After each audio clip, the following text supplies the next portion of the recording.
Hola colegas, ¿cómo están? Buenas tardes. ¿Todo bien? Espero que hayan tenido un día genial. Sí, y me estoy escuchando, así que todo bien. Si alguien también en los comentarios me puede decir si está llegando bien el audio, que es importante para comenzar con esta cuarta entrega y final, cuarta transmisión y final de nuestra revisión del manual Buenas Prácticas en refrigeración y climatización. Señor Cordero, muchas gracias nuevamente por asistir a esta transmisión en vivo. Genial, muchas gracias. ¿Se escucha? Bueno, genial. 19:31. Creo que también estas transmisiones me han dado buena experiencia para poder conectarme de forma eficiente, correcta, a través del Facebook y del OBS, que es donde genero la señal para poder transmitir en vivo. Así que muchas gracias también, David. Bueno, los colegas que están presentes, muchas gracias. Como les comentaba, espero que hayan tenido un día genial y qué mejor forma de poder terminar este día a través de la última revisión del manual Buenas Prácticas. Gabriel, Carlos, muchas gracias nuevamente por asistir. Y bueno, comencemos. Mete más cámara. Bueno, Germán Fuentes, me presento. Como siempre, OTEC Secra, capacitación en refrigeración y aire acondicionado. Les vuelvo a comentar que voy a estar también entregando información relativa a nuestros cursos. Por el momento, curso online a través de la plataforma Meet, donde posteriormente podrán revisar las clases grabadas. Y también vamos a hacer un grupo de WhatsApp en la cual podamos compartir experiencia y si necesitan soporte técnico poder recibirlo ahí de parte mía o de entre todos los colegas. La idea es formar una comunidad que nos ayude con nuestras labores y a fortalecer nuestros conocimientos, que esa es la idea, ese es nuestro objetivo. Así que, como les comentaba, voy a estar informando pronto sobre el inicio del curso, cualquier cosa que ustedes necesiten. Ahí está nuestro correo, contacto@secra.cl. Muchas gracias, Octavio, Feli, genial. Muchas gracias a ustedes. Como siempre, créditos del manual a la Unidad Ozono del Ministerio de Medio Ambiente, Fondo Multilateral del Protocolo Montreal, a la Organización de Naciones Unidas para el Desarrollo Industrial ONUDI, y la descarga del manual la pueden realizar en el link ozonomma.gov.cl, material de difusión, donde podrán encontrar mucha mayor información relativa al manejo correcto de refrigerantes, información referente a los cursos en buenas prácticas que imparte la Unidad Ozono del Ministerio del Medio Ambiente, material relativo a la enmienda de Kigali, eliminación del consumo de los HFC, manejo de refrigerantes, etcétera. Hay un material genial que ustedes lo pueden descargar de forma libre en ese link, incluyendo este manual donde tuve la suerte, el honor, felizmente, de poder participar en la redacción. Cuénteme, colega, ustedes en los comentarios han leído el manual, le han dado otra vuelta, lo han descargado, tienen algún punto importante. Quizás más adelante podemos hacer una transmisión de algo más específico, porque hemos realizado una revisión general. Son bastantes capítulos con información muy valiosa. He seleccionado los puntos más importantes para poder llevarlo a las labores diarias que realizamos. Pero ¿qué les parece si más adelante realizamos también una transmisión de algo más específico? Van a quedar fuera, por ejemplo, los anexos de aplicación. Incluí unas tablas en el manual que son bien prácticas para realizar, por ejemplo, la selección de diámetros de tuberías de refrigeración. Y si ustedes no desarrollan esa labor de selección de componentes para poder implementar un sistema, de igual forma esas tablas son interesantes porque pueden con esas tablas, usándolas de forma correcta, poder comprobar si la instalación tiene los diámetros que corresponden. Por ejemplo, podríamos diagnosticar incluso un retorno de aceite deficiente, producto de un diámetro sobredimensionado en la línea de aspiración, lo cual genera una baja velocidad y en consecuencia un retorno de aceite deficiente al compresor. Por ejemplo, eso es súper interesante.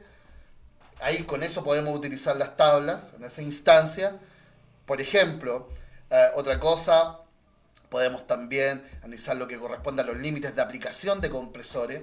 Aparece un ejemplo en los anexos de aplicación que son relativos a los compresores herméticos alternativos Maneuver, sobrecalentamientos máximos y mínimos, zona de aplicación estándar o segura, zona de aplicación con restricciones relativas a un sobrecalentamiento mínimo admitido en la aspiración del compresor.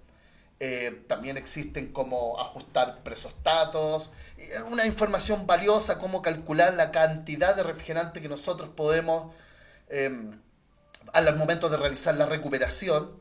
Siempre se dice, hey, debes utilizar el cilindro al 80%, pero eso cómo se traduce en peso, es en función de la densidad del refrigerante a una temperatura específica que ahí aparece indicada 52 grados. Se fija, hay información valiosa que nosotros podemos utilizar para realizar una nueva transmisión. Así que, ¿qué les parece? Déjenme en los comentarios, ¿ya? Si quisieran participar en nuevas transmisiones, una transmisión semanal, para que podamos seguir analizando este manual y también otros temas. Por ahí también tengo pendiente con ustedes y lo reconozco ahora, mirándolo a los ojos a ustedes, reconozco que tengo pendiente un curso referente a gráficos, presión, entalpía. ¿Qué les parece? Podríamos analizar gráficos, presión, entalpía, sus características, su uso en simple etapa, pero me parece muy importante los gráficos, presión, entalpía para poder comprender el funcionamiento de sistemas, por ejemplo, que utilizan dióxido de carbono, R744, en configuración transcrítica, o sea, sobre el punto crítico. Para poder comprender el funcionamiento de esos sistemas, debemos saber utilizar los gráficos presión, entalpía. Así que también me parece interesante y algo que se los debo y lo voy a realizar pronto. Así que, sin nada más que decir, déjenme en los comentarios si les gustaría seguir participando en estas transmisiones en vivo. Y bueno, sin nada más que decir, procedamos con la última parte de la revisión del manual. Saludos nuevamente ahora a don Juan, que se incorporó a nuestra transmisión, y saludos también a los colegas que no van a ver esta transmisión en vivo, pero después van a revisar el video. Un saludo para ustedes también y muchas gracias por participar con nosotros. Continuamos. ¿Cuál era el último capítulo del día miércoles? Era carga de refrigerante. ¿Se recuerdan? Algunos puntos importantes. Utilizar refrigerante en lo posible que tenga algún certificado de calidad. Refrigerantes de la familia 400 deben ser cargados en estado líquido al sistema. Recuerden que los 400 son mezclas zeotrópicas. Un rápido resumen. Y la carga de refrigerante debe ser realizada sí, solo sí. El sistema aprobó, a lo menos en una instalación nueva, la prueba de resistencia a la presión, de hermeticidad y el procedimiento de vacío.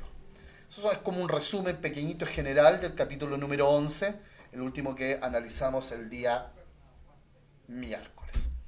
Respecto a la puesta en marcha, un capítulo que trae bastante información, el capítulo número 12. Si me preguntan a mí, Germán, ¿ustedes se han dado cuenta que el manual tiene una secuencia que es como lógica al momento de implementar un sistema? Primero aparecen conceptos. Bueno, no podía faltar en este manual el daño que ha generado la liberación de refrigerantes a la atmósfera, ya sea daño a la capa de ozono y calentamiento global, o calentamiento global en el caso de los HFC, y cómo existen calendarios de reducción.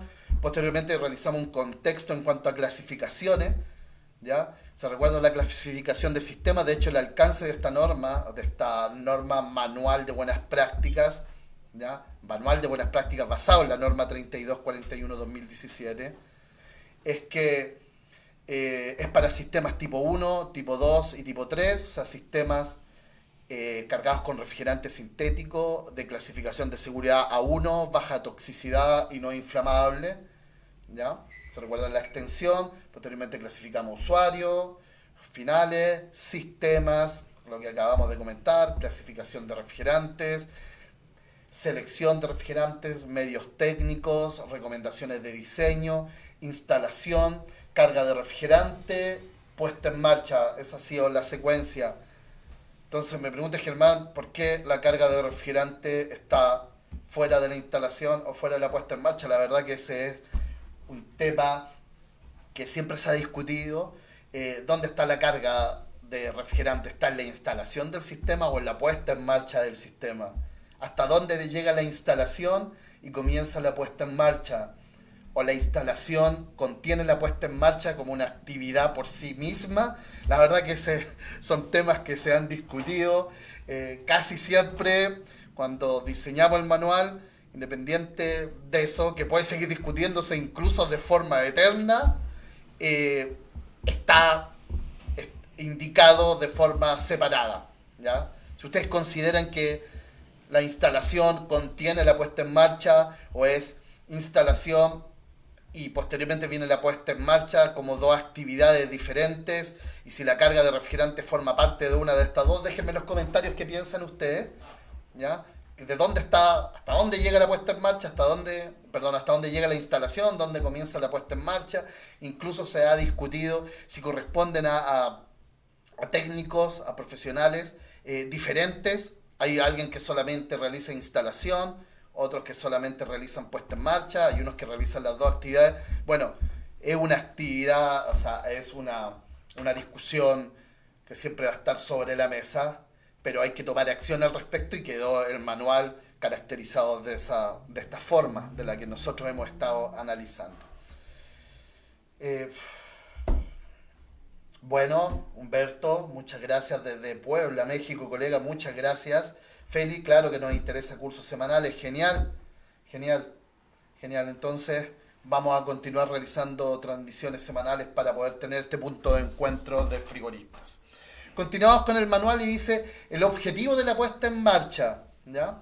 ¿Cuál es el objetivo de la puesta en marcha? Es comprobar que todos los componentes que constituyen el sistema y el sistema mismo funcionen según lo previsto en las distintas condiciones de diseño, ¿ya? Por ejemplo, que funcione a carga térmica parcial, carga térmica total, estén funcionando todos los componentes, el conjunto mismo esté funcionando, incluyendo los dispositivos de control, seguridad, cumplan con alcanzar las temperaturas de consigna, etcétera, ¿ya? Y además, la puesta en marcha también incluye, podríamos decir, una parte administrativa que es relativa a la realización de informes respecto a todo el procedimiento que se realizó en la implementación del sistema y a la entrega de documentos al titular del sistema, al dueño del sistema o al encargado, que es relativo a las características constructivas y especificaciones técnicas con la cual se implementó el sistema. Condiciones de funcionamiento. Dicho esto, resumen, ya vamos a comprobar que el sistema completo, sus componentes y el conjunto, ya sea mecánico o eléctrico, esté funcionando de forma adecuada en función de las especificaciones de diseño de cada componente y del sistema completo. Vamos a realizar un registro de todas las actividades que se realizaron para la puesta en marcha y la instalación del sistema. Vamos a reunir la documentación pertinente para la entrega al titular del sistema. Y eso incluye, ya en la puesta en marcha incluye la evaluación de las características constructivas para poder comprobar que los componentes y el conjunto mismo sistema esté funcionando de forma adecuada. Yo aquí tengo algunos puntos relativos a los componentes principales del sistema. Esta información es bastante valiosa para nosotros mismos, que nos va a generar una referencia posterior cuando realicemos servicio, y también para el cliente o titular del sistema. Muchas veces nosotros acudimos a un servicio en donde no realizamos la instalación, la cámara ya está instalada, el sistema de aire acondicionado ya está instalado, y ¿qué me van a decir? Que no existe ningún registro de los trabajos que se realizaron anteriormente. Esa información va a ser muy valiosa para el prestador técnico de servicio, que el que esté realizando la última revisión o mantenimiento preventivo. Entre más información dispongamos para poder tomar decisiones en el procedimiento de servicio, en el mantenimiento, en el diagnóstico, más fácil va a ser nuestro trabajo. Por lo cual, debemos entregar nosotros en la instalación la información al titular del sistema. Cuando evaluemos un sistema, de hecho nosotros podríamos realizar una tabla, ¿ya?, de levantamiento, por ejemplo, por tipo de equipo, y eso es lo que podríamos realizar también una transmisión, una tabla, por ejemplo, para cámara de refrigeración, ya sea mantención de productos frescos o congelados. ¿Qué es lo que deberíamos anotar? ¿Qué es lo que deberíamos evaluar para dejar ese registro y entregárselo al titular del sistema? ¿Ustedes qué tabla de checklist utilizan para ya entregar al cliente cuando realizan una instalación? ¿Registran la información? Muchas veces a mí me ha tocado que ha existido algún problema, y hablo con el colega y le digo, colega, me dice, bueno, el sistema no está enfriando, el compresor tiene problemas. Yo le digo, bueno, colega, ¿cuál es la presión de aspiración? O sea, partamos por tener información que son relativas a las magnitudes de funcionamiento. Me dice, no la medí. Pero colega, ¿y cuál era la corriente? No, tampoco la medí.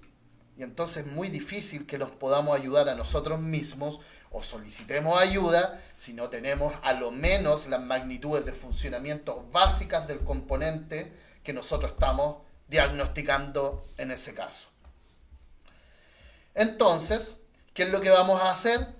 En la puesta en marcha, evaluamos las condiciones de funcionamiento, bases para realizar la comparación con diseño y para que nos quede a nosotros el antecedente para tomar futuras decisiones, y es la información que le vamos a entregar también al titular del sistema. En el compresor, bueno, presión de aspiración y de descarga, temperatura de descarga. La temperatura de descarga es súper importante, colega, y creo que es poco medida.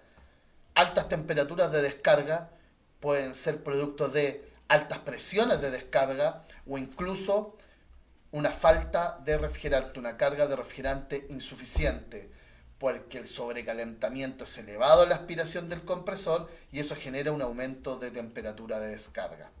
Temperatura de aspiración del compresor, en conjunto con la presión, vamos a tener el sobrecalentamiento de aspiración o sobrecalentamiento total del sistema.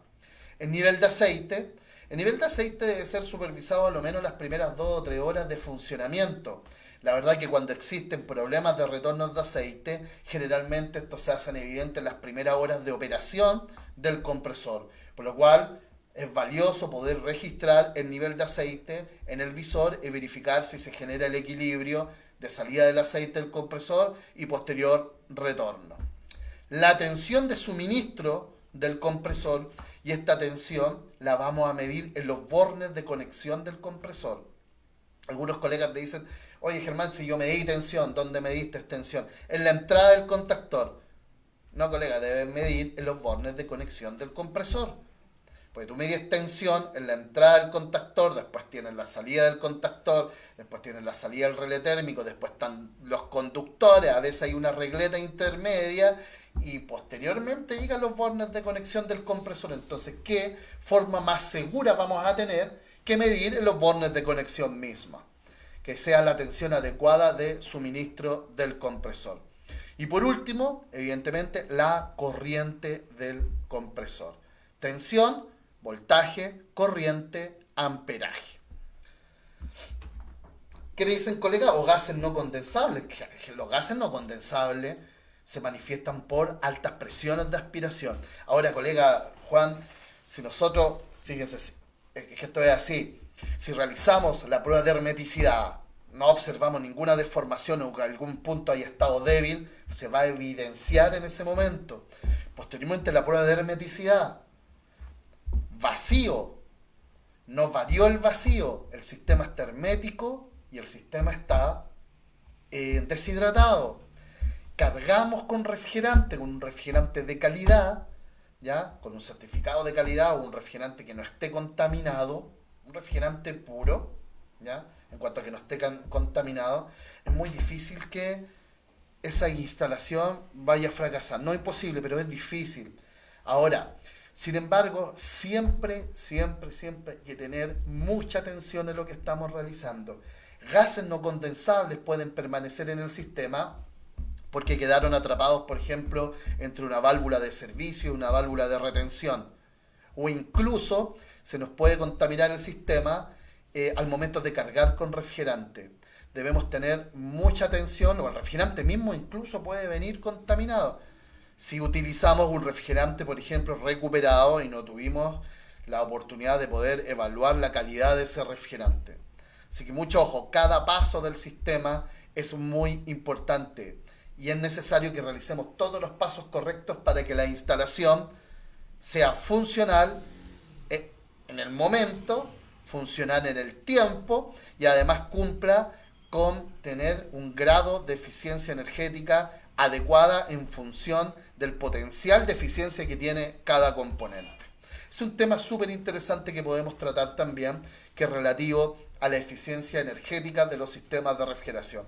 Muchas veces se habla de poder incorporar mecanismos, ¿ya?, o estrategias para que un sistema sea más eficiente desde el punto de vista energético.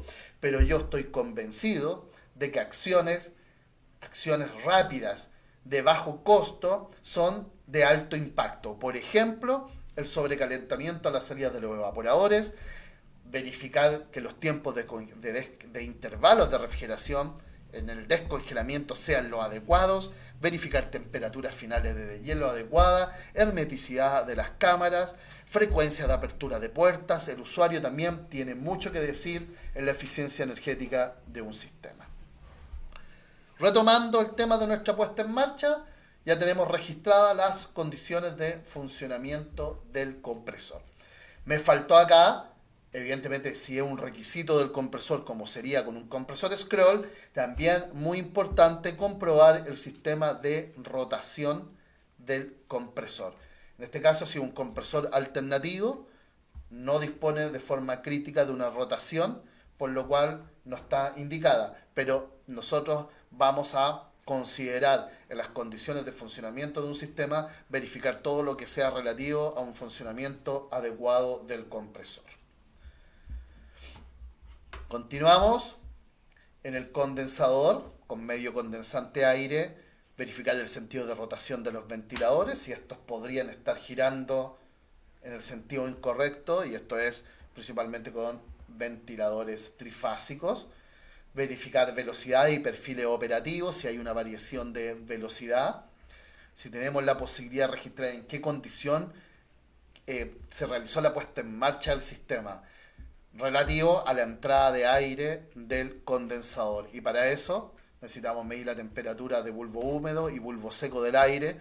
Si tenemos un ciclómetro, podemos utilizar también la temperatura de bulbo seco y la humedad relativa. La verdad que con dos características, con dos propiedades del aire podemos ya ingresar a la carta ciclométrica, así que sería bulbo húmedo y bulbo seco y humedad relativa, para saber cuál es la condición de funcionamiento. Y la presión y temperatura entrando al condensador.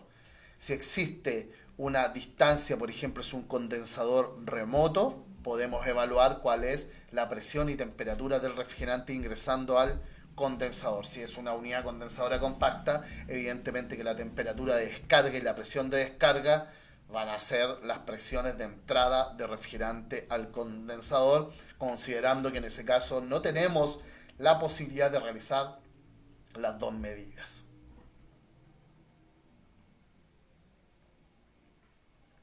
¿Qué les parece, colegas? ¿Tienen alguna duda? Déjenme en los comentarios si tienen alguna duda, alguna opinión, algún comentario.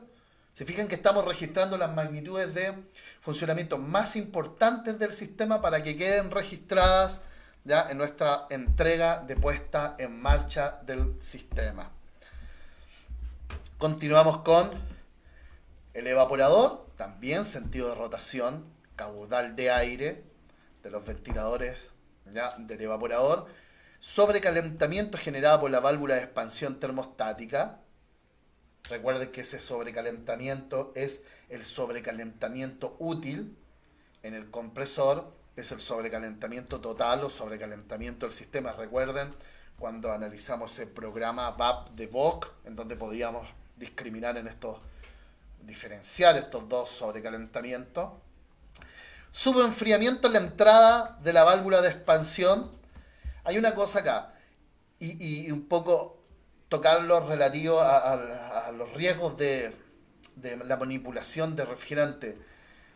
La condición de mayor riesgo al momento de realizar una medida de presión en el sistema efectivamente se genera en el punto donde existe líquido a alta presión, como es en la línea de líquido, particularmente en este caso en la entrada del dispositivo de expansión. Si cometemos un error, vamos a generar una fuga, líquido a alta presión. Recuerden que un refrigerante tiene temperaturas de ebullición a una presión atmosférica, por ejemplo el R22, de alrededor de -40, por lo cual sale a la atmósfera y lo único que necesita es calor para vaporizarse. Y si encuentra ese calor de mi piel, me va a generar un daño, producto de que va a solidificar las moléculas de agua que tiene mi piel y eso es lo que genera estas quemaduras que nosotros decimos por frío. Entonces a veces yo pienso, ¿será muy necesario medir el subenfriamiento en la entrada de la válvula de expansión? ¿O yo necesito saber qué líquido está en la entrada de la válvula de expansión, considerando que la mezcla de refrigerante va a generar una disminución en la capacidad frigorífica y en consecuencia una disminución de presión, producto del desequilibrio que se genera entre lo que inyecta la válvula al evaporador y lo que aspira el compresor? Eso también es un tema súper interesante que podríamos tratar en una nueva transmisión. Entonces, y aquí les tengo una recomendación. Para no generar un punto, quizás que sea riesgoso posterior a lo que ustedes están realizando, o incluso se puede complementar con un punto de presión para después generar a través de inspecciones visuales, comprobar que la válvula esté siendo alimentada 100% con líquido, poner un visor de líquido, colega, en la entrada del dispositivo de expansión entre la válvula solenoide de la línea de líquido y la válvula de expansión. El visor nos va a ayudar a saber que la válvula está siendo alimentada 100% de líquido. Y ahora, si quiero cuantificar el grado de su enfriamiento, mido presión y temperatura, pero una inspección rápida, solamente con el visor de líquido nos entregaría una valiosa información. Ojo, esto es entre la válvula solenoide y la válvula de expansión. Por último, la temperatura de inyección del aire, en el caso del evaporador. Comprobación de la capacidad frigorífica del sistema. Cuando un sistema tiene una capacidad frigorífica adecuada relativa a las necesidades que fueron consideradas en las condiciones de diseño, cuando alcanza temperatura de requerimiento.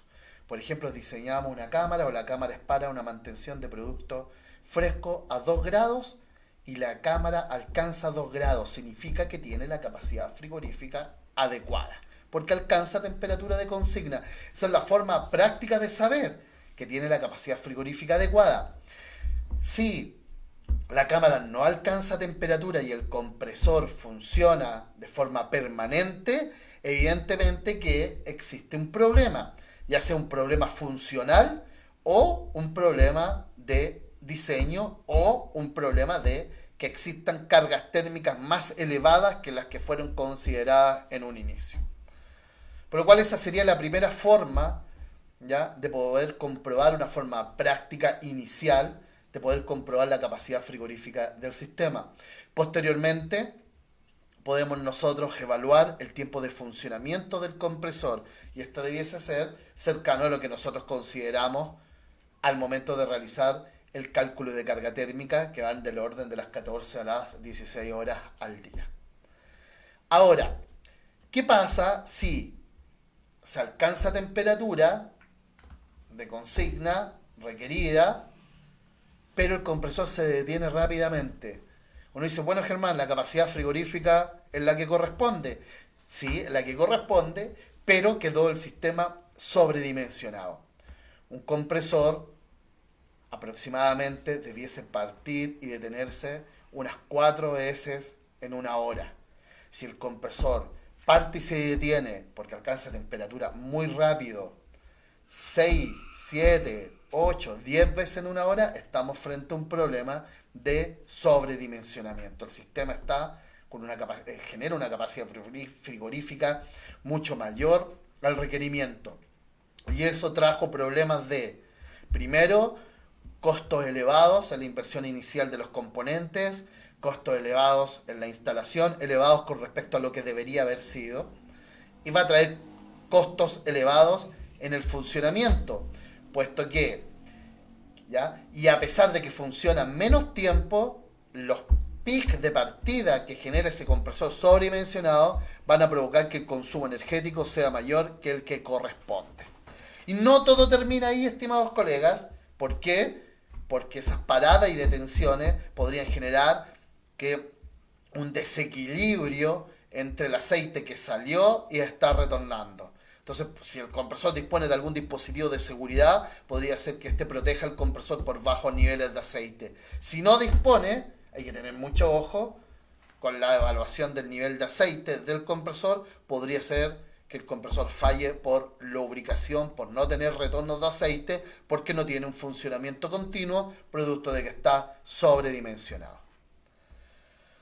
Comprobación de los dispositivos de seguridad. Todos los dispositivos de seguridad en la puesta en marcha deben comprobarse que estén operando y que estén deteniendo al componente cual están protegiendo. Como por ejemplo, el presostato diferencial de aceite, que esté deteniendo el compresor.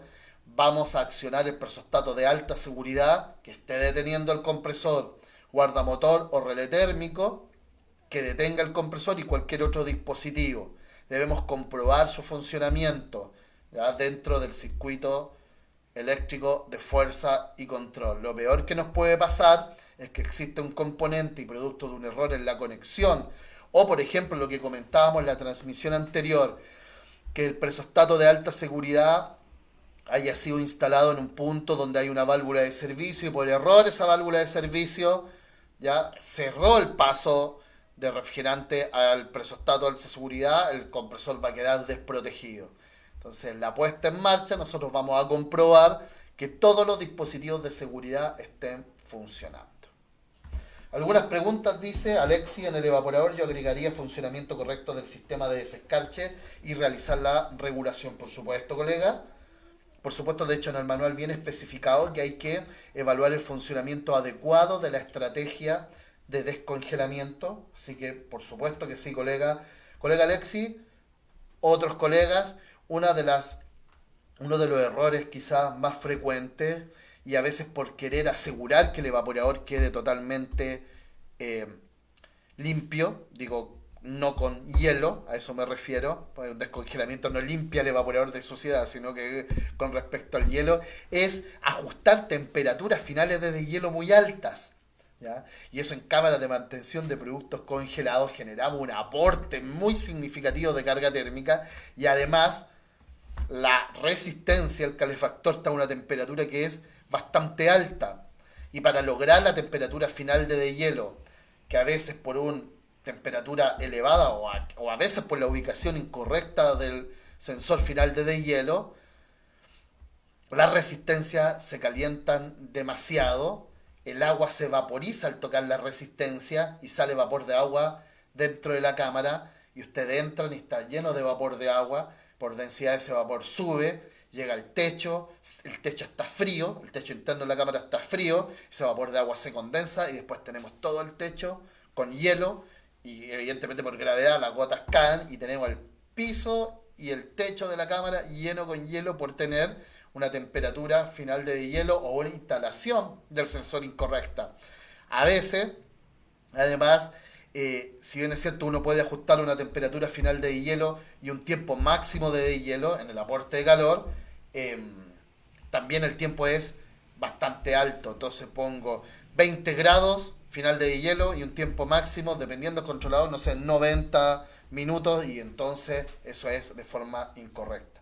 Evidentemente también que el tiempo de goteo, el retardo de los ventiladores del evaporador para restablecer el funcionamiento son ajustes que debemos realizar en el controlador. Así que muchas gracias, Alexis. Continuamos entonces, comprobamos ya que nuestros dispositivos de seguridad estén funcionando, y al titular del sistema o nuestro cliente, y evidentemente que nosotros también nos dejamos una copia para tener registros de nuestras labores, le entregamos a lo mínimo diagramas de flujo del circuito frigorífico. Ahora, diagrama de flujo del circuito frigorífico, podemos tener uno hecho como base, después se va ajustando alguna modificación, ya si corresponde, o a lo mejor siempre realizamos la misma configuración pan down con la válvula de servicio, la salida del depósito líquido, etcétera, ¿A qué quiero llegar? No es algo que estén realizando todas las veces que necesiten ya implementar una cámara. Lo más van a realizar quizás algunos ajustes en función de alguna variación de las características constructivas de lo que están instalando. Lo mismo con el circuito eléctrico de fuerza y control. También se lo van a entregar. Los valores de ajuste de los dispositivos de control y seguridad, certificados de calidad de los componentes, ¿ya? Utilizados en la implementación del sistema. Toda esa información, como mínimo, debemos tenerla tanto para nosotros como para la entrega al titular del sistema cuando estemos entregando nuestro trabajo al final de la puesta en marcha. ¿Qué les parece, colegas? ¿Tienen algún comentario? ¿Alguna observación? ¿Todo bien? Y ya damos la puesta en marcha, pues ya la entregamos al equipo, quedó funcionando, entregamos los documentos, los diseñamos, instalamos, cargamos con refrigerante, realizamos la puesta en marcha, todas las pruebas de este equipo, la verdad que tiene muy pocas posibilidades de fallar, colega. Recuerde cómo realizamos la soldadura, o sea, en las uniones la tubería penetró como mínimo el diámetro y toda la tolerancia que tenía como máximo 0,2 milímetros fue ocupada por completo con el aporte, una soldadura, un porcentaje de plata. Utilizamos un equipo con un aporte de calor suficiente para poder generar la fusión de ese aporte por sobre los 450 grados. La verdad que las posibilidades de que se genere una fuga o la falla de este sistema son menores porque hemos tomado muy buenas precauciones. Así que, ¿qué les parece, estimados? ¿Tienen alguna duda? ¿Algún comentario?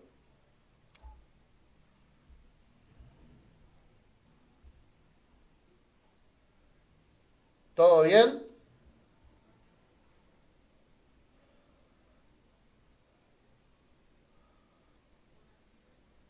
Genial, continuemos. 13, mantención del sistema, capítulo número 13. Y después que realizamos la puesta en marcha, entregamos todos los documentos, el equipo quedó funcionando de forma adecuada, tenemos que realizar la mantención. La frecuencia de la mantención debe estar acorde a la necesidad del sistema. Algunos dicen que algunos no realizan mantención, algunos titulares, lo cual no corresponde, no debería ser así. El equipo de refrigeración debe ser mantenido para evitar fallas, ¿verdad? Para anteponerse a fallas, para alargar la funcionalidad de sus componentes y del sistema mismo. Pero tampoco se deben realizar mantenciones todas las semanas si el equipo no lo necesita, porque el aumento de la frecuencia de la mantención encarece el costo y posteriormente, en vez de bajar el costo bajando la frecuencia, muchas veces se cortan las mantenciones y se va al otro extremo. Así que debe haber un equilibrio en función de las necesidades. A veces hay cámaras de refrigeración, unidades condensadoras que necesitan un mantenimiento cada 6 meses, una vez al año. Hay algunas que necesitan cada 2 meses, incluso cada un mes, porque quizás exista cerca un foco de suciedad. Por ejemplo, en las cocinas, los refrigeradores comerciales, de estos de acero inoxidable, tienen los condensadores en la cocina y eso se ensucian con grasa y hay que limpiarlo, realizar el mantenimiento cada 15 días o una vez al mes, por ejemplo. Entonces, la frecuencia de mantenimiento en función de la necesidad, ¿ya? ¿Qué vamos a realizar en un procedimiento de mantenimiento preventivo? Bueno, como mínimo debemos verificar ya todos los aparatos de medida, si dispone, ¿cierto?, de manómetros, termómetros, etcétera, que estén operativos de forma correcta. Comprobar los dispositivos de control y seguridad. Porque hay dispositivos, a ver, voy a poner un ejemplo con el presostato diferencial de aceite, ¿ya? Particularmente, bueno, Ronald me dice que siempre falla el reapriete de los cables.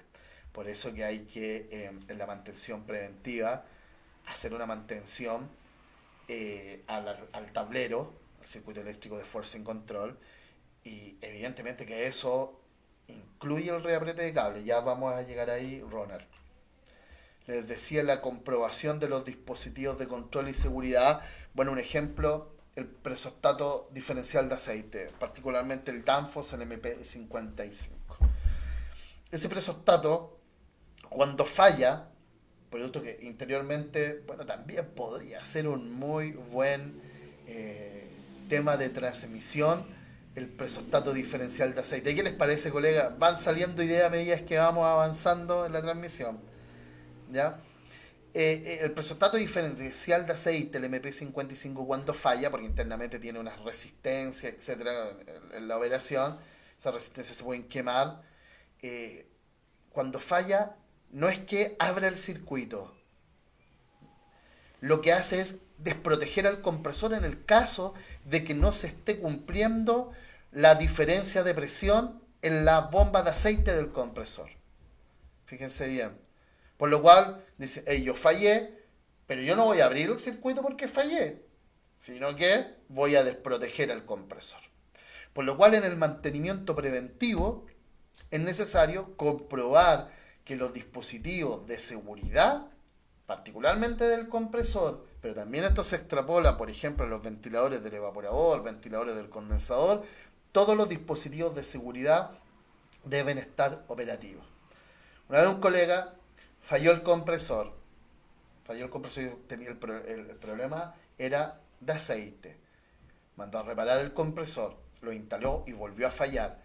Y tenía presostato diferencial de aceite. El tema era que no había comprobado que el presostato diferencial de aceite estaba funcionando. Si él hubiese comprobado eso, el segundo compresor no hubiese fallado, que es el compresor de la reparación que le estaba realizando. Por lo cual, una mínima acción, mínima, que no van a tardar más de 5 minutos en probar un dispositivo de seguridad, puede evitar una falla mayor y todos los costos asociados que ustedes saben que involucra, por ejemplo, otorgar garantías.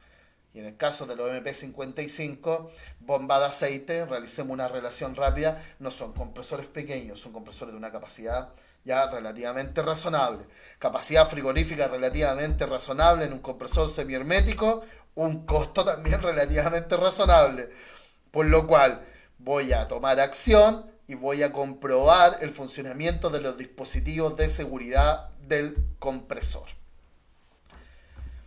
Posteriormente, control de fugas y posibles roturas, y ya vamos a hablar de eso mediante el control de fugas, mediante métodos directos e indirectos, y evidentemente antes de realizar la limpieza ya de todo el sistema o de donde corresponda, vamos a realizar una inspección visual buscando alguna huella de aceite o alguna anomalía, vibraciones que sean incorrectas, que no correspondan, algún roce de tuberías. Vamos a realizar una inspección visual previo a realizar acciones de limpieza, puesto que, por ejemplo, si existe aceite en la unidad condensadora y nosotros realizamos la limpieza mediante el lavado del condensador, etcétera, el aceite ya no se va a ver y eso va a ser, ese aceite es el reflejo o el manifiesto de una potencial fuga de refrigerante. Realizamos control de los rendimientos energéticos según corresponda, si existe la posibilidad, y verificamos los suministros necesarios para el funcionamiento del sistema, como son tensión en los distintos ya dispositivos de funcionamiento, las distintas cargas que hay en el sistema. Limpieza de intercambiadores de calor, nunca debe faltar la limpieza del condensador, limpieza del evaporador. Recuerden que la limpieza, un condensador sucio, ¿qué es lo que hace la suciedad? La suciedad aumenta la resistencia a la transferencia de calor y además genera una caída de presión mayor, lo cual perjudica el caudal de aire que circula a través del condensador. Y de esa forma la suciedad incrementa la presión de condensación. Al incrementarse la presión de condensación, incrementa la temperatura de descarga. Por lo cual, si existen presencias de algún contaminante en el sistema, altas temperaturas van a favorecer, fíjense bien, reacciones químicas indeseables, por lo cual puede haber un efecto de daño de compresor a mediano o corto plazo. En consecuencia, al aumento de presión de condensación, también puede existir una disminución de capacidad frigorífica y con eso también un aumento en el consumo energético del compresor y en consecuencia del sistema. Nada bueno hay con intercambiadores de calor que estén sucios. Verificación y cambio si procede de aceite a los compresores. Lubricación de partes móviles. Y acá está, colega Ronald, limpieza del circuito eléctrico de fuerza y control y reapriete de terminales eléctricos. Yo sé que a lo mejor esto ustedes me dicen, bueno, Germán, esto está sobredimensionado, igual los costos son bastante altos, ¿ya? Los costos son bastante altos, pero hoy en día existen buenas posibilidades de una cámara termográfica a un precio razonable. Y es una herramienta, pero genial, muy valiosa para los circuitos eléctricos. Entonces nosotros podemos, con una cámara termográfica, incluso hay algunas que se conectan al puerto del celular, y se transforma nuestro celular en una cámara termográfica. Entonces imagínense esto, que sería genial. Yo llego a la instalación, abro el tablero eléctrico y con la cámara termográfica verifico cuáles son los puntos de altas temperaturas previo al mantenimiento, realizo limpieza a través de la termografía que realicé, realizo un reapriete, pongo más atención en esos puntos, reapriete de conexiones, y posteriormente, después de un tiempo de funcionamiento, vuelvo a repetir al final de la mantención, vuelvo a repetir el procedimiento y veo el antes y el después de mi mantenimiento preventivo, que es relativo a los puntos de alta temperatura que se generan por un terminal eléctrico suelto. Eso sería genial. O sea, contar con una herramienta termográfica, si tienen la posibilidad de contar con una cámara termográfica, va a ser de mucha ayuda. Pueden verificar hermeticidad, por ejemplo, de los burletes, de las puertas, verificar temperaturas de descarga. O sea, hay un sinfín de posibilidades ya de utilización de una cámara termográfica en el mantenimiento preventivo de un sistema de refrigeración o de aire acondicionado. Así que es genial. Ronald me pregunta también, profe, ¿un exceso de refrigerante me puede aumentar la presión de condensación? Siempre, siempre. Ahora, aquí me voy a detener un minuto. Muchas gracias, Ronald, por tu pregunta. ¿Ya? ¿Qué tanto es una sobrecarga de refrigerante? Si es un sistema donde especifica la carga en la placa característica, debo cargar, recuerden, con una balanza. Una cantidad adicional de refrigerante me va a generar retornos de líquido al compresor y aumento de presión de condensación. Sin embargo, en sistemas que tienen depósito de líquido, una carga de refrigerante mayor no siempre va a generar un aumento de presión, porque todo va a depender del nivel del depósito de líquido. Veamos, y esto es incuantificable, solamente en mi ejemplo, porque voy a hablar de medio bajo y eso no es algo que cuantifica. Pero supongamos que un depósito de líquido está a media carga, a medio nivel. Tiene un nivel lo suficiente para suministrar líquido a la válvula de expansión y en consecuencia al evaporador. Cuando se cierra la solenoide de la línea de líquido en una configuración pan-down típica de una cámara de refrigeración, todo el refrigerante se va a almacenar al sector de alta presión, por lo cual el nivel de refrigerante va a tender a aumentar. En ese caso, la presión de descarga del compresor tiende a aumentar en una pequeña fracción y después se mantiene. Si yo tuviese el depósito de líquido casi lleno, cuando realice el pan down, cuando cierra la válvula solenoide de la línea de líquido, voy a llenar el depósito de líquido, por lo cual se me va a inundar el condensador. Por lo cual cada vez que haga pan down, la presión de condensación va a tender a aumentar. ¿Qué tanto va a aumentar? Va a depender qué tanto más de refrigerante tenga el sistema. Ahora, si ya sobrecargué con mucho refrigerante, el depósito de líquidos está completamente lleno, ¿dónde se va esa carga adicional de refrigerante? Al condensador. Lo cual va a generar un aumento de presión de condensación.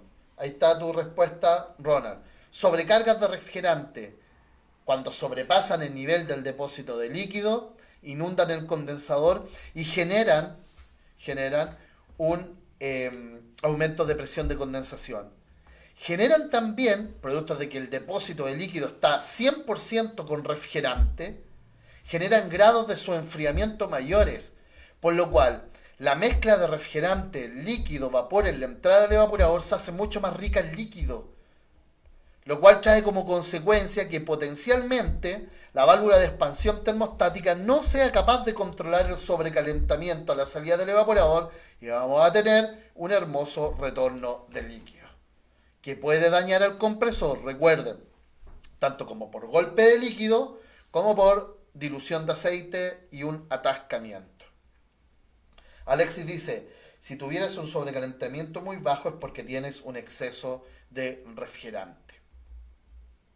Y sí, claro. Ahora, sobrecalentamientos bajos es porque el refrigerante está cercano a la saturación, el cual está cercano a la saturación, lo cual puede ser provocado por una carga de refrigerante excesiva a nivel de lo que nosotros estamos hablando, una obstrucción en el evaporador, los evaporadores completamente de hielo, completamente bloqueados, a pesar de que la válvula de expansión termostática trata por todos sus medios de controlar el sobrecalentamiento, tiende a cerrarse lo máximo posible, pero no es todo nada, por lo cual queda hay una inyección de refrigerante de igual forma al evaporador, y si esa pequeña inyección de refrigerante aún así no es capaz de vaporizarse en el evaporador, ni tampoco en la línea de líquido, en la línea de aspiración, perdón, hacia el compresor, también podría existir un sobrecalentamiento bajo o nulo, y eso es mezcla de refrigerante. Y además, una cosa que es un poco compleja de poder entenderla porque en muy pocas posibilidades se genera, pero termodinámicamente existe la posibilidad de que se genere un sobrecalentamiento en la línea de aspiración. Evidentemente que esto va a suceder cuando la temperatura ambiente donde está ubicada la línea de aspiración es menor que la temperatura del refrigerante hacia el compresor. Y ahí se genera un sobrecalentamiento, y a pesar de que a la salida del evaporador el refrigerante puede estar sobrecalentado, vamos a tener mezcla de refrigerante en la aspiración del compresor por el efecto comentado. Y Alexi dice, y uso enfriamiento muy alto exactamente cuando existe una sobrecarga de refrigerante. Genial. Oye, muchas gracias por sus preguntas. Muchas gracias. ¿Ya? Y continuamos. Bueno, estábamos hablando de reapretar los terminales eléctricos. Muy importante medir magnitudes de funcionamiento, las similares a las que realizamos en la puesta en marcha. También aquí podríamos tener una hoja de servicio en donde realizar todos nuestros registros. Limpieza de la tubería de drenaje. Verificar si en el caso de que exista un calefactor de drenaje este esté operativo. Fluido secundario. ¿Ya? Si estamos enfriando un fluido secundario, necesario evaluar si tiene la concentración adecuada, anticongelante, etcétera. Y una cosa muy importante, también evaluar si existen trazas de aceite. Eso podría estar indicando que existe alguna fuga, en conjunto de otras información como baja capacidad de enfriamiento o baja carga de refrigerante. Podríamos identificar el sector donde ocurre la fuga si el fluido secundario tiene muestras de aceite. Y por último, muy importante, registramos las actividades, ¿ya? Para entregárselas al titular del sistema y evidentemente nosotros tener una copia, de esa forma tener el historial de funcionamiento de ese sistema. En la mantención correctiva, que es una reparación, vamos a extraer el refrigerante, todo va a depender cuál es el origen de la falla. Utilizamos componente aprobado. Yo desde este punto de vista tengo una recomendación que es súper práctica porque yo siempre trato ya de recomendar la utilización del mismo componente, y esto creo que lo comentamos, ya que está instalado. O sea, si es un compresor X, instalar ese mismo compresor. Algunos buscan sin sentido una alternativa, entendiendo que posteriormente muchas veces yo he visto una alternativa, se utiliza una alternativa para un compresor X, después llegan con ese compresor alternativa, lo van a tratar de instalar y resulta que era muy alto. O resulta que las tuberías, porque la disposición de tuberías del compresor es diferente y no hay espacio para modificar. O hay espacio para modificar y resulta que al modificar estaban soldando y como quizás detrás de la tubería había un componente, lo quemaron. O la soldadura no quedó bien ejecutada, fuga. Instalar lo más práctico, si tienen un compresor, falló, y tienen la oportunidad de instalar el mismo compresor, utilizar el mismo tendido de tuberías que hay, la misma configuración, A veces se instala un compresor, no dan los cables para la conexión eléctrica, etcétera. ¿Para qué nos vamos a complicar la vida? Pues si eso estaba funcionando, a no ser que haya problemas que no funcionaba, por ejemplo, porque estaba subdimensionado con respecto a la unidad, etcétera. Pero si estaba funcionando y falló, yo optaría por instalar el mismo modelo para no complicarme en las conexiones. Ronald dice limpieza de difusores de aire. Bueno, también falla. Yo creo que Ronald se refiere a los difusores de aire, por ejemplo, de los muebles de refrigeración, ya de supermercados, por supuesto. Ya también, o sea, realizar limpieza de todas las partes que sean críticas del funcionamiento. Las que acabamos de observar, los puntos en mantenimiento preventivo, es como genérico, pero claramente hay que guiarse por las características constructivas específicas del sistema que nosotros estamos interviniendo. Así que claramente si debemos limpiar los difusores de aire porque se obstruyen y de esa forma no hay flujo de aire, se tiende a bloquear el evaporador y se tienden a generar problemas, por supuesto que hay que proceder también. Limpieza, colega, realicen limpieza. ¿Cuántas veces he visto compresores llegan, se dañan porque no realizaron limpieza? Limpieza. Pues de lo contrario pueden comprometer el funcionamiento del componente de reemplazo. Reemplazo de filtros, prueba de hermeticidad, realizamos vacío, carga de refrigerante, restablecemos la funcionalidad del sistema, condiciones de funcionamiento. Por favor, si vamos a cambiar un compresor, medimos presión de aspiración, medimos presión de descarga, medimos corriente, medimos tensión. Eso tiene que estar funcionando de forma correcta porque después hay problemas. Por ejemplo, yo sustituyo el compresor porque hubo un daño, se quemó el motor. Y alguno dice, oye, se quemó el motor porque se cayó una fase. Bueno, ¿y dónde están los dispositivos de seguridad? ¿Dónde está el relé térmico? ¿Dónde está el guardamotor que debió haber protegido el compresor por ese consumo excesivo de corriente? Tienen que tener los dispositivos las curvas adecuadas para poder proteger al compresor en un tiempo, ¿ya?, que evite que el compresor falle. Uno me dijo, no, sí está, pero está mal ajustada. Eso es lo que hay que comprobar. O sea, colegas, yo les digo, lo peor que puede pasar, que falle un compresor.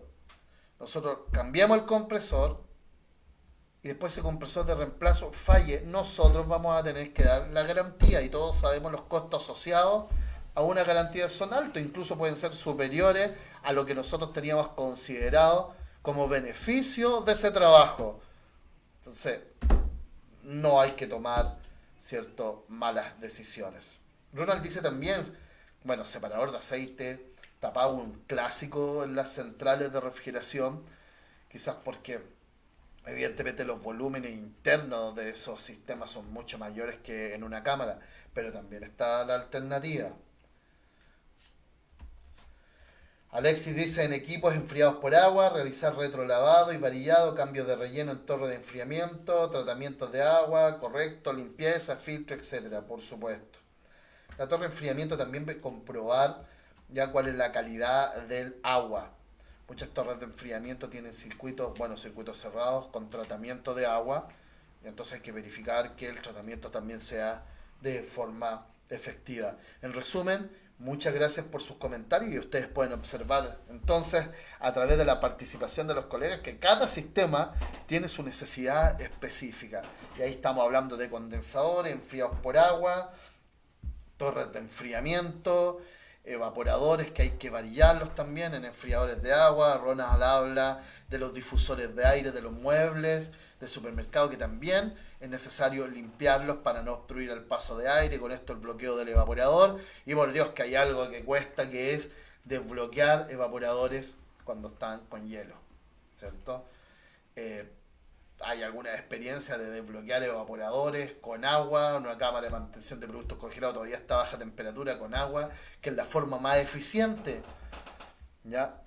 Con un soplete o enviándole mucho de hielo, la verdad que no es muy eficiente y en oportunidades por realizar el procedimiento de esa forma ha quedado hielo y se vuelve a bloquear rápidamente. Entonces, siempre un tema del desbloqueo de evaporadores, por lo cual vamos a tratar por nuestros medios que no llegar a que el evaporador se bloquee. Tenemos carga de refrigerante, restablecemos entonces el funcionamiento, ¿ya? Y el registro de actividades y nuestro mantenimiento correctivo está terminado. Dentro de los puntos genéricos, ¿cierto? Capítulo número 14, programa de reducción y prevención de fugas.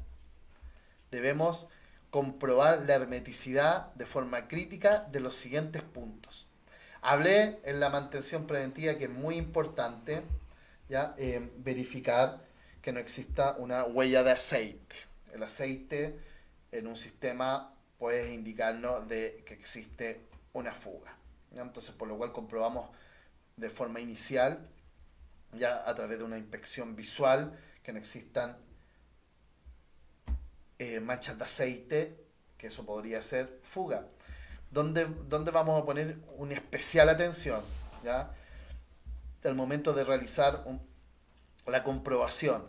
Bueno, en las uniones, en las válvulas de servicio, en parte sujeta a vibraciones, en filtros y en las uniones de elementos de control. Entonces, en cada punto que exista una unión desmontable, que puede ser una unión abocardada, por ejemplo, vamos a poner especial atención, lo que incluye también las válvulas de servicio, los antivibradores, las uniones a elementos de control que se realizan a través de flexibles en algunas ocasiones. Esos son como puntos críticos. Sin embargo, tenemos que realizar la revisión de todo el sistema, pero aquí hay que prestar un mayor atención.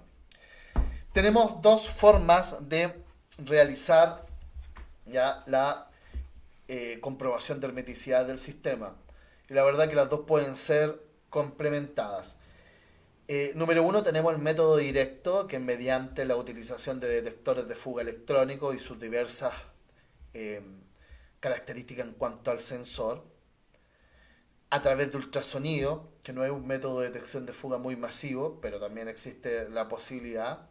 Soluciones espumosas, siempre y cuando el sistema tenga un refrigerante, o sea, esto forma parte de una inspección. Evidentemente que si el sistema no tiene refrigerante, está totalmente descargado, no podría utilizar ningún método de detector de fuga electrónico y ultrasonido, y la solución espumosa sería para la presurización posterior del nitrógeno. Eh, Le iba a comentar con respecto a las soluciones espumosas que he visto en el mercado, y vamos a hacer los esfuerzos por realizar algunas pruebas de soluciones espumosas que son específicas para la detección de fugas de refrigerante, por lo cual no es cualquier detergente que nosotros utilicemos para la detección de fugas, sino que algo dedicado, incluso son capaces, yo he visto, de detectar fugas pequeñas del orden de los 10 gramos al año.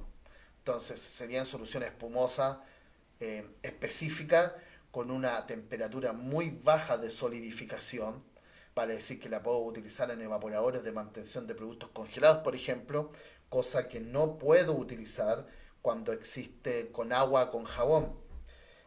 Alexis Cordero dice, el mejor sistema es el jabón. Claro, una solución espumosa, pero tiene sus contras, que es, por ejemplo, cuando hay un evaporador para cámara de producto congelado, la baja temperatura y hay fugas, no lo puedo utilizar porque yo voy a aplicar esta solución espumosa y se me va a congelar. Entonces, por eso les decía que hay soluciones espumosas que son específicas para la detección de fuga de refrigerante, y esa en algún momento vamos a realizar alguna prueba.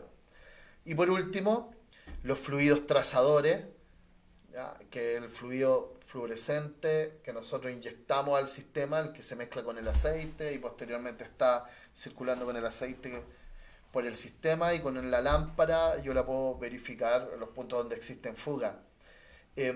Ahí tengo solamente una acotación, que para mí esa es como la última medida para la detección de fuga, puesto que voy a agregar algo al aceite. Y ya no voy a tener aceite, solo aceite refrigerante en el sistema. Alguien me puede decir, bueno, Germán, esto está mucho más que contraaprobado para sistemas de refrigeración, lo aprueban los fabricantes, etcétera. En el tema de las garantías de compresores, y podríamos, si ustedes por ejemplo toman un catálogo de compresores Maneurup, dice que la garantía se anula si hay un dispositivo, hay un fluido diferente al aceite en el cárter del compresor. Entonces, yo no tengo la certeza si en el mercado todos los fluidos trazadores tienen aprobación por los fabricantes de compresores y son seguros. La verdad que yo he escuchado opiniones que alguien que me ha dicho, mira, yo tengo un sistema funcionando hace muchos años con ese fluido y no ha pasado nada. Y he escuchado también opiniones que me han dicho, mira, yo cargué ese fluido, detecté la fuga, pero no cambié aceite, por lo cual quedó mezclado con el aceite. Después la cámara estuvo detenida 4 meses y se puso en funcionamiento y los compresores se atascaron. No sé, no tengo certeza porque no abrí los compresores, ¿ya? Si el fluido trazador de alguna forma se solidificó y generó el atascamiento del compresor. La verdad que no tengo idea, no podría certificar la calidad de esos fluidos trazadores, ¿ya? Por lo cual mi opinión es utilizarlo como última opción para la detección de fugas. Y también tenemos acá como ejemplo un detector de fuga electrónico. La verdad que hoy en día los detectores de fuga de esta marca, este Mastercool, hay muy buenos textos también. Inficon es una marca para la detección de fuga. Se me puede quedar otro, Yellow Jacket en el mercado. Hay buenos detectores de fugas. Y esto particularmente, fíjense que tiene una eh, sensibilidad de 5 gramos al año. O sea, es para micro fugas. Incluso esa fuga, para un sistema que tiene muchos kilos de refrigerante, no va a generar una variación en las condiciones de funcionamiento del sistema, porque fíjense que en 3 años va a perder 15 gramos, despreciable para una instalación que tiene 600 kilos, por ejemplo. Pero hablo de la sensibilidad. Y alguien me puede decir, bueno, Germán, son tan sensibles que yo lo enciendo y inmediatamente comienza a detectar refrigerante en el ambiente. La verdad es que esto se autocalibra. Entonces, si hay un ambiente con refrigerante, se autocalibra con esa concentración y va a generar una alarma de que existe refrigerante cuando detecte la fuga, porque va a aumentar la concentración en base a la cantidad inicial en la cual él se calibró. Por lo cual es una herramienta, un instrumento que es bastante útil para poder detectar fuga y debería formar parte de nuestro programa de reducción y prevención de fuga, incluso procedimientos que deben estar involucrados en el mantenimiento preventivo. ¿Qué les parece a ustedes, colegas? ¿Qué experiencia han tenido con la detección de fuga? ¿Han utilizado algún instrumento como estos? Déjenme ahí en los comentarios, colegas, para que compartamos las opiniones. Ya, ese sería el método directo y el método indirecto para la detección de fugas es relativo a las condiciones de funcionamiento del sistema. Incluso una mezcla entre ambos nos va a ayudar a determinar si el sistema está con una carga de refrigerante deficiente. Y con la información también que nos puede otorgar el cliente. José Ignacio dice, solo espumómetro. Claro, pero José, con el tema asociado que dije que se solidifica. Además, el espumómetro, el espumómetro tiene un punto de fluidez muy alto, por lo cual en las tuberías verticales tú le echas espuma y la espuma tiende a correr rápidamente. Claro, hay técnica, un colega le pone la mano con la misma esponjita, ¿cierto? Afirman que la espuma se quede ahí, procuran, pero si yo le aplico espuma, esa va a escurrir rápidamente porque tiene un punto de fluidez alto, por gravedad va a caer. Ojo con los detergentes que utilizan para la espuma, algunos son corrosivos para el cobre, ¿ya? Así que mucho ojo con eso. Les decía que el método indirecto en base a determinar si el sistema tiene una carga de refrigerante deficiente en función de las variaciones las variaciones de las condiciones de funcionamiento del sistema, además de la valiosa información que nos va a entregar el usuario, porque el usuario va a decir, ¿saben qué? Estimados, estimado prestador técnico de servicio, este sistema, y no va a decir, no lo va a decir de forma técnica, porque el usuario final no es técnico, va a decir, no está enfriando bien, o no está alcanzando temperatura, o no me mantiene bien el producto. Esa información es valiosa para ustedes porque es reflejo de que algo pudiese no estar funcionando bien en el sistema. Métodos indirectos son contrastar las condiciones de funcionamiento del sistema. Si la presión de condensación está baja, la presión de evaporación está baja, tenemos un sobrecalentamiento elevado, un subenfriamiento bajo, un consumo energético más alto, porque a pesar de que la corriente disminuye cuando hay baja carga refrigerante, pero el funcionamiento continuo, producto de la disminución de capacidad frigorífica, va a generar un aumento en el consumo energético. El nivel de refrigerante en el depósito de líquido, si éste dispone de visor, y la temperatura del proceso, o sea, no se alcanza a temperatura de consigna o de forma deficiente, nos va a entregar a nosotros información valiosa para saber si el sistema presenta una carga de refrigerante deficiente. ¿Qué les parece, colega? José Ignacio, bueno, ya dijo sobre espumómetro y ahí está de acuerdo con Alexis Cordero. También dice que el mejor sistema es el jabón. Y Sergio dice color flúor, pero claro, Sergio, con las restricciones que acabamos de analizar con respecto a la seguridad que nos puede otorgar utilizar el fluido trazador, de que no nos vaya a generar un daño en el compresor, porque estamos cargando con algo adicional el aceite y yo no tengo la certeza. Que yo no tenga la certeza no significa que sea seguro. Me pasa que no puedo recomendarlo libremente porque si en algún momento ustedes utilizan un fluido trazador y dicen, bueno, Germán nos dijo que era totalmente seguro y resulta que se atascó el compresor, los que van a tener el problema son ustedes. Entonces yo digo, mucho ojo con la utilización. Si lo van a utilizar el fluido trazador, ¿ya? Que este sea de una calidad comprobada, de una marca reconocida. Eso va a minimizar claramente, ¿ya? El potencial riesgo de falla. Porque otra cosa que no tengo certeza y es lo que estaba pensando mientras le hablaba, que no sé cómo ese fluido trazador puede interactuar con otros contaminantes que pueden existir en el aceite. Ya, podría ser que potencie los contaminantes, la verdad que desconozco ese punto, por eso vuelvo a repetir, yo digo que eso debería ser como última instancia y si lo van a utilizar que sea de forma segura y si quieren estar más seguro todavía, después de detectar la fuga, cambien aceite al compresor para eliminar, no lo van a eliminar completamente, los que han usado fluido trazadores saben que es muy difícil de poder sacarlo completamente del sistema, pero a lo menos van a disminuir la concentración. Y además también utilicen la concentración que especifica el fabricante. No, si dice tantos miligramos de fluido trazador por litro de aceite, utilicen esa recomendación. No le pongan un litro a un compresor que utiliza un litro, porque van a sobrecargar el sistema, el aceite lo van a saturar con este fluido trazador y eso puede involucrar algún tipo de riesgos, ¿ya? Así que eso es, Sergio, con respecto a la utilización de fluidos trazadores.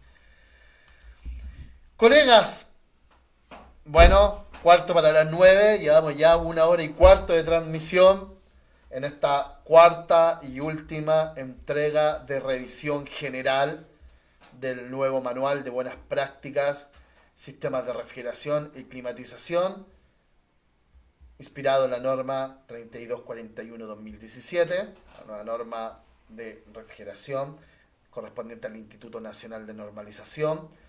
Esta es la cuarta transmisión, última transmisión de la saga de revisión del manual y quiero agradecerles, no sé si tienen alguna pregunta para cerrar el tema. Quedó fuera de la revisión los anexos de aplicación, pero eso lo podemos analizar en unas próximas transmisiones. La verdad que vamos a estar realizando transmisiones próximamente para poder cerrar estos temas y también analizar otros temas, es lo que conversé al principio de la transmisión. Así que, colegas, si tienen alguna duda, opinión, déjenme en los comentarios. Compartan las publicaciones. ¿Han compartido las publicaciones, colegas? Para que esta información llegue a más frigoristas. Háganmelo saber en los comentarios. Preguntas.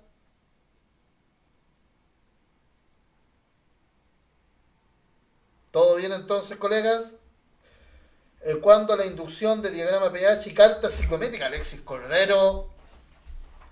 Ya. Alexis, voy a preparar entonces lo que corresponde a gráfico, presión, entalpía y carta ciclométrica, pero todo lo relativo a un frigorista, evidentemente. Ronald me pregunta cuándo voy a empezar con los cursos. La verdad que por mí empezara el próximo lunes inmediatamente, pero bueno, ya saben, el escenario sanitario nos impide realizar cursos presenciales. Sin embargo, vamos a realizar cursos ya mediante la plataforma Meet.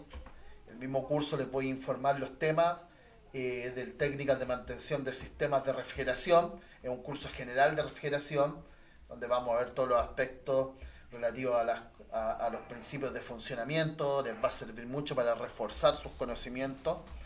Eh, lo relativo a los refrigerantes, a las características constructivas de los sistemas, de los componentes y los sistemas.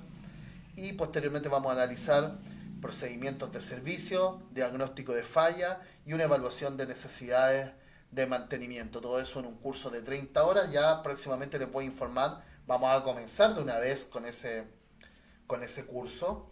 Y como les digo, dice como en 12 grupos. Ah, muchas gracias Ignacio por compartir. Eso está bien. Sí, la verdad que hemos realizado ya 5 transmisiones en menos de 2 semanas y la verdad encuentro que hemos estado bien activos y para nosotros felices. Yo particularmente feliz de poder compartir con ustedes y le agradezco su participación. Hoy día es viernes y un cuarto para las 9. Algunos un poco ya cansados de la actividad laboral, terminando la semana, pero qué mejor, colegas, que terminar la semana en una reunión de frigorista o hablando cosas de frigorista. Magno dice, notable, muchas gracias. Muchas gracias a ti también, Magno, por participar en nuestras transmisiones. Y bueno, le decía, Alexis dice, bueno, gráficos pH, lo voy a hacer prontamente. Carta ciclométrica, contenidos de frigoristas, o sea, la evolución en el proceso de enfriamiento y deshumidificación, que eso es lo que ocurre en un evaporador. Ahora hay cosas muy simpáticas también, que he estado conversando con amigos que trabajan en, en condensadores, en venta de condensadores, y me hablan de un sistema de control de capacidad de condensadores que a través del enfriamiento del aire, pero con logaritmos de control dedicados, basados en la carta ciclométrica, de tal forma que se pueda disminuir la temperatura de aire al entrar el condensador en verano. Nosotros particularmente, por ejemplo, en Santiago tenemos, podríamos decir, no sé si una ventaja, pero tenemos temperaturas de bulbo seco, o sea, la temperatura que podemos medir con un termómetro ordinario, altas, pero no con una humedad relativa alta, o por lo menos con valores de humedad relativa que nos dan un espacio para poder aplicar este proceso, porque al enfriar el agua con, perdón, enfriar el aire que ingresa al condensador con agua, va a aumentar la humedad relativa. Por lo cual, si no tuviéramos esa humedad relativa que nos otorgara la posibilidad, no podríamos utilizar este sistema.